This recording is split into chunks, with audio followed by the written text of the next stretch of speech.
आगे स्टोरी है इसकी कि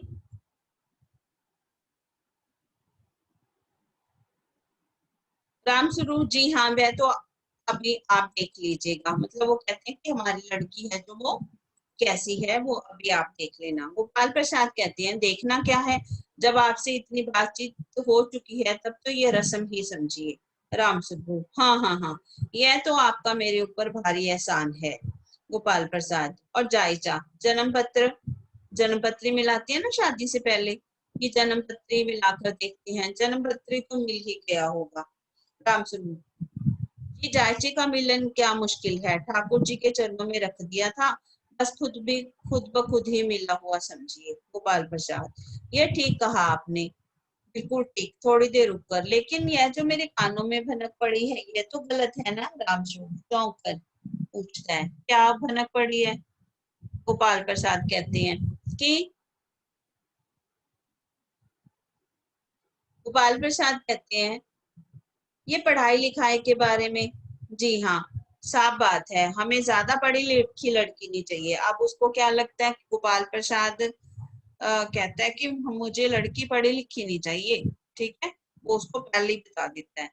मेम साहब तो रखनी नहीं, कौन भुगतेगा उनके नखरे, बस हद से हद ज्यादा लड़की कितनी होनी चाहिए, मैट्रिक पास हो बस। वो क्या कहते हैं, जो लड़की कितनी होनी चाहिए, मैट्रिक पास होनी चाहिए बस। अब शंकर, जी हाँ, कोई नौकरी तो करानी नहीं है हमने। अब वो कहता है नौकरी तक को, नौकरी कराने का तो सवाल ही नहीं उठता। गोपाल प्रसाद कहता है और क्या, देखिए साहब, कुछ लोग मुझसे कहते हैं कि जब आपने,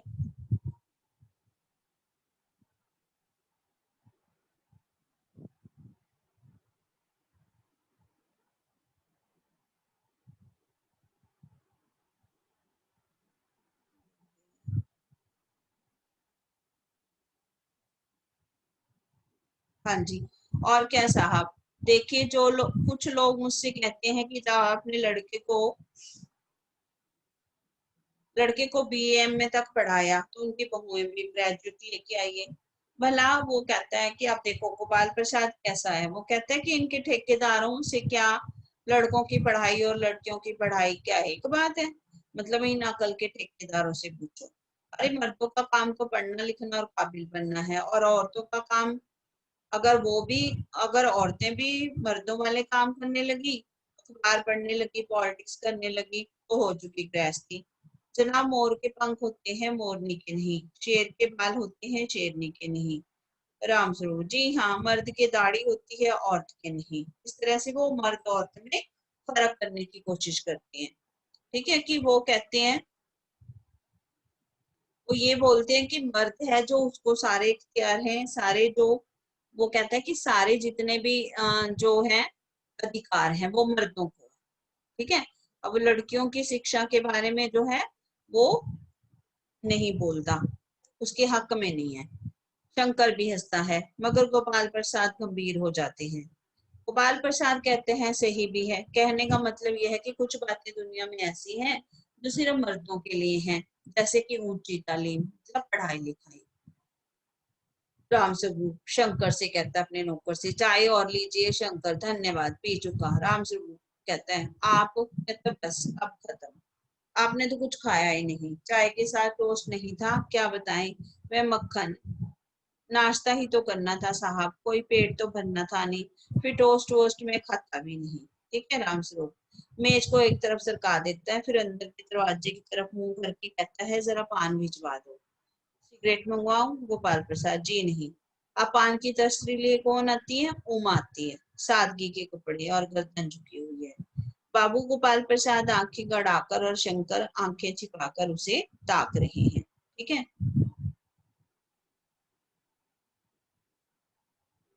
वो आंखें गड़ाकर उसे ताकते हैं। अब वो कहते हैं कि पान की तस्वीर लिए उमा आती है, सादगी के कपड़े हैं, और लड़की, राम स्वरूप, ये है आपकी लड़की, लाओ बेटी पान मुझे दो।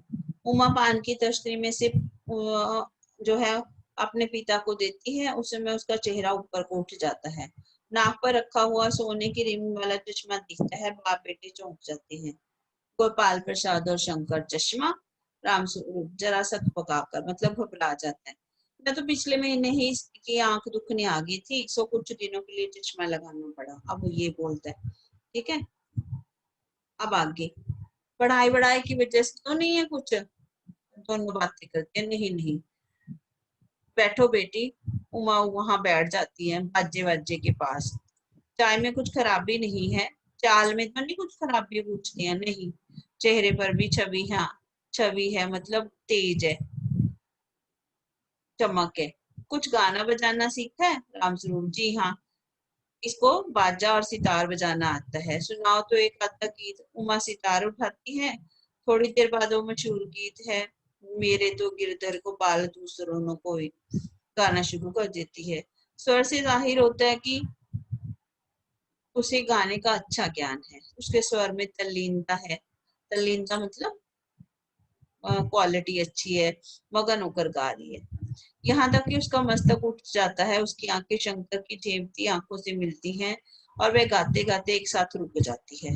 रामस्वरूप उसके पिता हैं, जो पूछते हैं क्या हुआ, गाने को पूरा करो उमा। नहीं नहीं साहब, काफी है, लड़की आपकी अच्छा गाती है। उमा सितार रखकर अंदर जाने को उठती है। गोपाल प्रसाद, अभी ठहरो बेटा। रामस्वरूप, थोड़ी और बैठी रहो उमा। उमा बैठती है। उमा से पूछते हैं, अब तुमने पेंटिंग वेंटिंग की है? उमा चुप।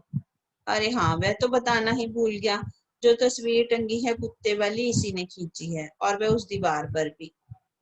ठीक है, अब इस तरह से वो जो है उमा की बातें करते हैं। अब वो पूछते हैं, वह तो आपको बताना ही भूल गया, यह जो तस्वीर टंगी है, ये कुत्ते वाली इसी ने जो खींची है, और उस दीवार पर भी। ये तो बहुत अच्छा है। सिलाई वगैरह आती है? सिलाई तो सारे घर की इसी जिम्मे है, यहाँ तक कि मेरी कमीजें भी। हाँ हाँ हाँ, हंसते हैं। ठीक है, फिर नेक्स्ट है गोपाल प्रसाद। ठीक है, लेकिन हाँ बेटे, कुछ इनाम विनाम भी जीतते हैं। उमा चुप है। रामस्वरूप इशारे के लिए खांसते हैं, लेकिन उमा चुप है, गर्दन झुकाए है। गोपाल प्रसाद अधीर हो उठते हैं। अधीर मतलब अधीर हो जाते हैं, वो बेचैन हो जाते हैं। ठीक है, और रामस्वरूप सक पकाते हैं। रामस्वरूप जो है घबरा जाते हैं। जवाब दो उमा। गोपाल प्रसाद से, हाँ हाँ, जरा शर्माती है। इनाम तो इसने। गोपाल प्रसाद जरा रुखी आवाज में, जरा इसे भी तो मुंह खोलना चाहिए। रामस्वरूप, उमा देखो, आप क्या कह रही हैं, जवाब दो। हल्की लेकिन मजबूत आवाज में, क्या जवाब दूं बाबूजी? जब कुर्सी मेज बिकती है तब दुकानदार कुर्सी मेज से कुछ नहीं पूछता, सिर्फ खरीदार को दिखला देता है। पसंद आ गई तो अच्छी, वरना। अब जब उमा मुंह खोलती है तो उनको मुंह खोलने पे, वो तो फिर पढ़ी लिखी लड़की है, उसके इरादे मजबूत है। ठीक है, और वो मजबूत है, पढ़े लिखी है, इरादे मजबूत हैं, तो वो कुछ भी जो है बर्दाश्त नहीं कर सकती, कुछ भी बात। और जब वो बोलती है तो फिर वो हैरान रह जाते हैं। अब वो लड़की है बेचारी, उसको सामने पूछते हैं सारे, तो तरह तरह के सवाल पूछ रही हैं। पेंटिंग आती है तुझे? सिलाई आती है तुझे? तुम्हारी चाल कैसी है? तो ये सारी बातें सुन के उसको गुस्सा बहुत आया होता है। उस टाइम तो वो कुछ जवाब नहीं देती, लेकिन जब वो जवाब देती है तो उसको फिर उनको लगता है बुरा। अब वो क्या कहती है? कहती, बाबूजी कुर्सी मेज बिकती है तब दुकानदार कुर्सी मेज से कुछ नहीं पूछता। मतलब लड़की को देखने आए हैं। ठीक है, जब लड़की वाले लड़की वालों को कोई देखने आता है लड़की वाले के घर, तो वो सोचते हैं कि ये हमारे सामने कुछ ना बोले। ठीक है ना, हमारे सामने कुछ ना बोले, जो भी हम बोल रहे हैं बस उसका चुपचाप जवाब दे और हाँ हाँ करती रहे। लड़की वाले हमेशा झुके रहे। यही होता है ना हमारे समाज में, कि लड़की को देखने आते हैं, साज श्रृंगार करके उसको बिठा दिया जाता है, और लड़के वाले उससे तरह तरह से सवाल पूछते रहते हैं। अब उससे सवाल पूछते हैं, जब वो कहती है कि आप कुर्सी मेज खरीदने जाते हो, बेचारी कुर्सी मेज बोलती है, तो लकड़ी भी बेचारी कुर्सी में, सॉरी, लकड़ी की कुर्सी मेज है, वो कहाँ बोलती है। अब लड़की देखने आए हो तो उसको भी तुमने कुर्सी में समझा हुआ कि वो तो कुछ ना बोले, उसकी पसंद नापसंद कुछ नहीं है, लड़का चाहे टेढ़ा मेंगा हो। ठीक है, लड़का चाहे तुम्हारे लड़के की रीढ़ की हड्डी चाहे सीधी है या नहीं है। अब देखना आगे बहुत मजा आएगा स्टोरी में। फिर वो पकड़ लेती है कि ये लड़का कैसा है उनका। अब ये जब ये सब बातें होती हैं तब उसको जो है, अब शंकर देखना कैसे भागता है उल्टे पैर जब पकड़ा जाता है। ठीक है, फिर उसके बाद है उसके बाद वो कहती है कि हल्की मजबूत आवाज में, क्या जवाब दूं बाबूजी? जब कुर्सी मेज बिकती है तो दुकानदार कुर्सी मेज से कुछ नहीं पूछता, सिर्फ खरीदार को दिखला देता है। अब राम स्वरूप चौंक कर खड़े हो जाते हैं। अब राम स्वरूप को लगता है कि ये लड़की जो है कैसे बोल रही है। वो हैरान होकर खड़े हो जाते हैं। उमा उमा उमा। अब उमा देखो क्या कहती है। अब कहती है कि अब मुझे कह लेने दीजिए बाबूजी, ये जो महाशय मेरे खरीदार बनकर आए हैं इनसे जरा पूछिए, क्या लड़कियों के दिल नहीं होता? अब आप सोचो, कोई लड़की है उससे उसकी मर्जी नहीं पूछी जाती, उसकी पूरी जिंदगी किसी दूसरे के स्पुर्द कर दी जाती है और कहा जाता है कि भाई तुम जाओ, तुम्हारा घर बार खत्म यहाँ से, और तुम जाकर के दूसरे के घर में रहो और उनकी मर्जी के मुताबिक जो है काम करो, उनकी मर्जी के मुताबिक जो है उनके घर में खाओ पियो, उनकी मर्जी के मुताबिक बोलो चालो। तो ये तो बहुत गलत है। लेकिन आजकल तो जो है काफी चीजें जो है चेंज हो गई है। ठीक है, काफी कुछ बदल गया है। तो आप लोगों ने, मतलब आप लोगों की जो सोच है वो भी बदल जानी चाहिए, चाहे लड़कियां हैं चाहे लड़के हैं। खास करके लड़कों की सोच, जो सोचते हैं कि हम सुपीरियर है, हमसे बेटर कोई नहीं है, लड़कियां हैं जो उनसे नीचे हैं। ऐसा कुछ नहीं है, सभी इक्वल है।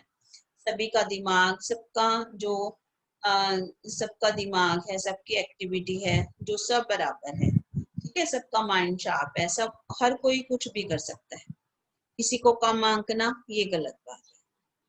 इसीलिए जब लड़की को देखने जाते हैं तो ये सोचकर मत जाइए कि भाई हमारा लड़का है जो वो ज्यादा इंटेलिजेंट है और लड़की हमें थोड़ी सी उनसे कम इंटेलिजेंट चाहिए जो हमारे लड़के से ज्यादा आगे ना जा सके। ऐसी सोच जो है वो समाज से हमें निकालनी होगी। ठीक है, अब वो कहते हैं कि बाबूजी अब मुझे बोल लेने दीजिए।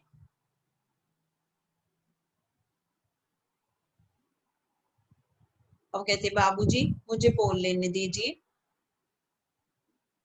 ये जो महाशय मेरे खरीदार बनकर आए हैं इनसे जरा पूछिए, क्या लड़कियों के दिल नहीं होता? क्या उनके चोट नहीं लगती? क्या बेबस भेड़ बकरियां हैं वे जिन्हें कसाई अच्छी तरह देखभाल करे? अब जब उमा बोलती है तो फिर बस, क्योंकि वो पढ़ी लिखी है, ग्रेजुएट है, इंटेलिजेंट है, तो अब वो अपना अच्छा भला तो सोच ही सकती है। ठीक है ना। अब वो कहती है कि ये जो महाशय मेरे खरीदार बनकर आए हैं तो क्या इनसे पूछिए, लड़कियों के दिल नहीं होता? क्या उनके चोट नहीं लगती? क्या वे भेड़ बकरियां हैं, बेबस हैं? बेबस मतलब क्या वो लाचार है? तो जिन्हें कसाई अच्छी तरह देखभाल कर खरीदेगा। गोपाल प्रसाद अब जो लड़के के पिता हैं, ठीक है, ताव में आकर बड़े अकड़ के खड़े हो जाते हैं ईगो के साथ। अकड़ कर, बाबू राम स्वरूप आपने मेरी इज्जत उतारने के लिए यहाँ मुझे बुलाया है? उमा तेज आवाज में, अब उमा को भी गुस्सा आता है, वो भी तेज आवाज में बोलती है, जी हाँ, हमारी बेइज्जती नहीं होती जो आप इतनी देर से नाप तोल कर रहे हैं, जैसे कोई कुर्सी मेज, कोई चावल खरीदने आए हैं। और जरा अपने इन साहबजादे से पूछिए, अब ध्यान से सुनना, अपने जरा साहबजादे से पूछिए, ये लाइनें देखना जरा, अपने साहबजादे से पूछ ले पिछली फरवरी में ये लड़कियों के हॉस्टल के इर्द गिर्द क्यों घूम रहे थे।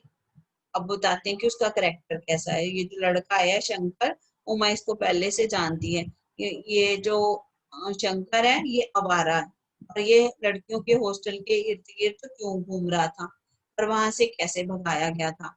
लड़कियों के हॉस्टल के इर्द गिर्द कैसे घूम रहा था और वहां से ये कैसे भगाए गए थे। मतलब उसको पता है कि इसके वहां पर छितर पड़े थे लड़कियों के हॉस्टल में, जो जब ये गलत हरकतें कर रहा था वहां घूम रहा था तो इसको वहां पर जो है भगा दिया गया था, मतलब वहां पकड़ा गया था और इसको भगाया था फिर वहां से। शंकर, बाबूजी चलिए। अब वो शंकर है जो कहता है कि बाबूजी चलिए गोपाल प्रसाद, लड़कियों के हॉस्टल में, क्या तुम कॉलेज में पढ़ी हो? अब वो देखो क्या कहते हैं गोपाल प्रसाद, क्या तुम कॉलेज में पढ़ी हो, लड़कियों के हॉस्टल की बात कर रही हो? अब उसको लगता है कि ये तो पढ़ी लिखी है। उमा, रामस्वरूप चुप हो जाता है। उमा कहती है जी हाँ कॉलेज में पढ़ी हूँ, मैंने बीए पास किया है, कोई बाप नहीं किया। अब वो कहता है कि मैंने बीए पास किया है, ठीक है, कहती है मैंने बीए पास किया है, कोई पाप नहीं किया, कोई चोरी नहीं की, ना ही आपके पुत्र की तरह ताक झांक कर कायरता दिखाई है। मुझे अपनी इज्जत और अपने मान का ख्याल है, लेकिन इनसे पूछी ये किस तरह नौकरानी के पैरों पड़कर अपना मुंह छिपाकर भागी थी। मतलब ये नौकरानी के चक्कर में भी था, ठीक है, और उसका करेक्टर भी ठीक नहीं है। अब रामस्वरूप कहते हैं उमा, उमा अपनी लड़की को कहते हैं। गोपाल प्रसाद खड़े होकर गुस्से में, बस गोपाल प्रसाद खड़े होकर गुस्से में, बस हो चुका रामस्वरूप, आपने मेरे साथ दगा किया।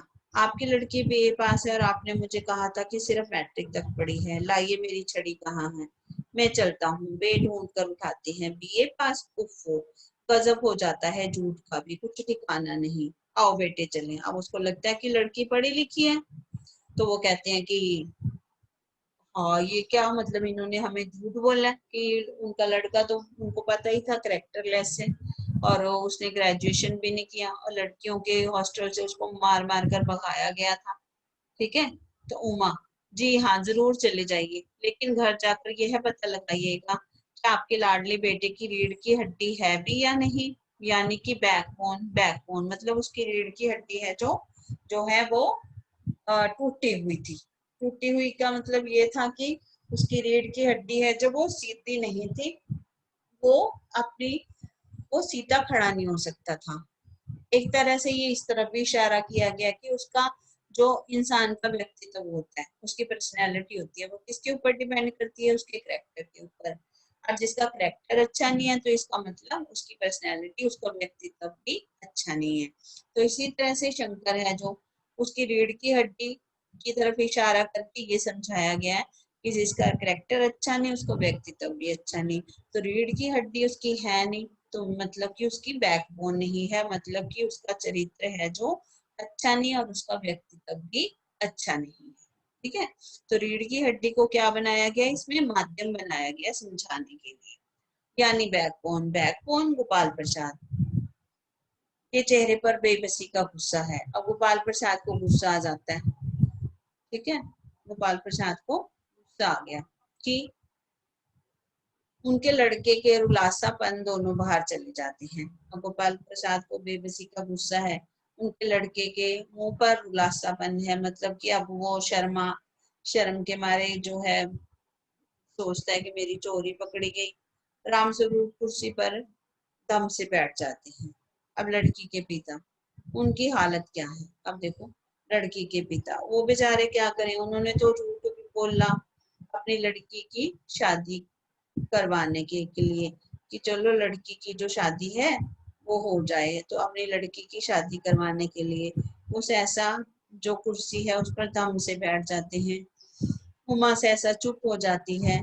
प्रेमा की का घबराहट की हालत में आना, प्रेमा, उमा रो रही है, ठीक है। अब वो बोलती है कि उमा रो रही है क्योंकि उसके पिता ने एक तो झूठ बोला था कि लड़की जो है हमारी पढ़ी लिखी नहीं है, ठीक है। अब वो अपने पिता की मजबूरी है, उसके पिता की मजबूरी कि वो जो झूठ बोलना पड़ा उनको। यह सुनकर रामस्वरूप खड़े होते हैं और रतन आता है। बाबूजी, मक्खन सब रतन की तरफ देखते हैं और पर्दा गिर जाता है, ठीक है। तो इसका मतलब ये है कि लड़कियों की शादी करना माता पिता के लिए बहुत ही मुश्किल स्थिति होती है। अच्छा घर बार ना मिले, लड़का अच्छा ना हो, ठीक है, फिर उसके बाद जो है उनकी लड़के की जो आदतें हैं और घर का जो माहौल है, अगर लड़की उसमें एडजस्ट नहीं कर पाती तो भी माता पिता घबराते हैं। अब राम स्वरूप जो है राम स्वरूप है जो, वो अपनी बेटी की शादी अच्छे घर में तो करना चाहती है, ठीक है, और उनकी शिक्षा छुपाते हैं क्योंकि जो लड़के वाले हैं उनको पढ़ी लिखी लड़की नहीं चाहिए। तो किसी तरह से उन्होंने अपनी बेटी की शादी तो करनी है, अब लड़की उनकी पढ़ी लिखी है, तो हमारा समाज पढ़ी लिखी लड़कियों की जो है वो कदर नहीं करता था। अब तो होने लगी है कदर, लेकिन किसी टाइम में जो पढ़ी लिखी लड़कियां हैं उनकी कदर नहीं होती थी। ठीक है, तो उस समय लड़की की शादी करना बहुत मुश्किल था। लेकिन आजकल जो है, आजकल जो लड़कियों की शादी करना जो है, आजकल भी है मुश्किल, लेकिन समाज पूरी तरह से बदला नहीं है। ठीक है, तो अभी भी लोग हैं जो इस चीज को अभी भी समझते नहीं है। तो कल हम इसके बच्चे प्रश्न उत्तर करेंगे। ठीक है, प्रश्न उत्तर मैं आपको समझाऊंगी कल और डिस्कस करेंगे। फिर आपने वो प्रश्न उत्तर अपनी कॉपी में लिखने हैं। आपको मैं व्हाट्सएप पे मैं आपको पीडीएफ भेज दूंगी। ठीक है, ओके, चलिए जी, गुड आफ्टरनून क्लास। कल भी आपने कॉपी पेन लेकर बैठना है साथ में क्लास में। ठीक है, ताकि आप कठिन शब्द इसके लिख के लाने हैं और इसके शब्द अर्थ लिख के लाने हैं। ठीक है, कठिन शब्द और इसके, बस कल हम प्रश्न उत्तर करेंगे। ठीक है, चलिए जी, गुड आफ्टरनून क्लास।